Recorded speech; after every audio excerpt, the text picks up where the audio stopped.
So I learned a brand new word on Netflix this weekend. It's called a stumbler. This is a cheerleading term. It's a cheerleader that stunts and tumbles. They call them a stumbler.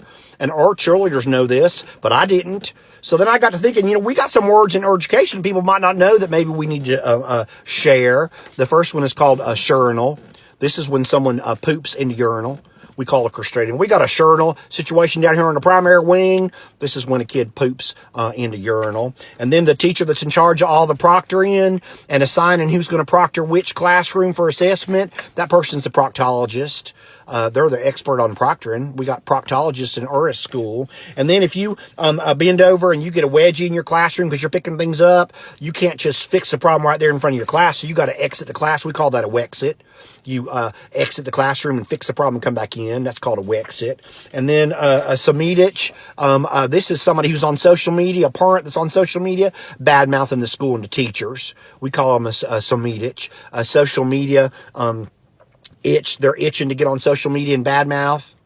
What did you think I was going to say? A somedich is a person that's bad-mouthing the school on social media. A parent or a teacher or a kid that's got a bad attitude, they've got a crapitude. They got a crap attitude. And then when all them kindergartners circle around you and give you huggins and lovins, that's called a hug salt.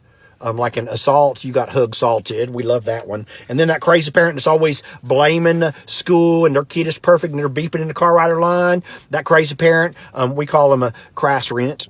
That's a crazy parent. You can figure that one out yourself too. And then the teacher that's always coming in late, she ain't got no time to make her copies and she's running around frantic trying to find somebody to cover her room. That's called copulate.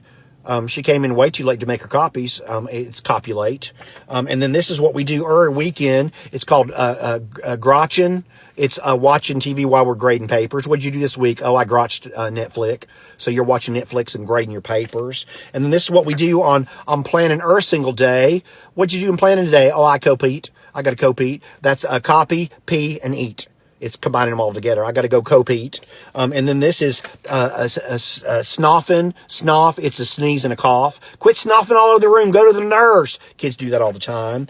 And then a podger is someone who's dodging parents. Like you're trying to hide from them into Walmart. That's a podger. We also call it paravoidance. That's avoiding a parent. We're becoming experts in that. And then the person that we call Benjamin, our school has this. This is the person that's Benjamin, the copier. We call them Benjamin.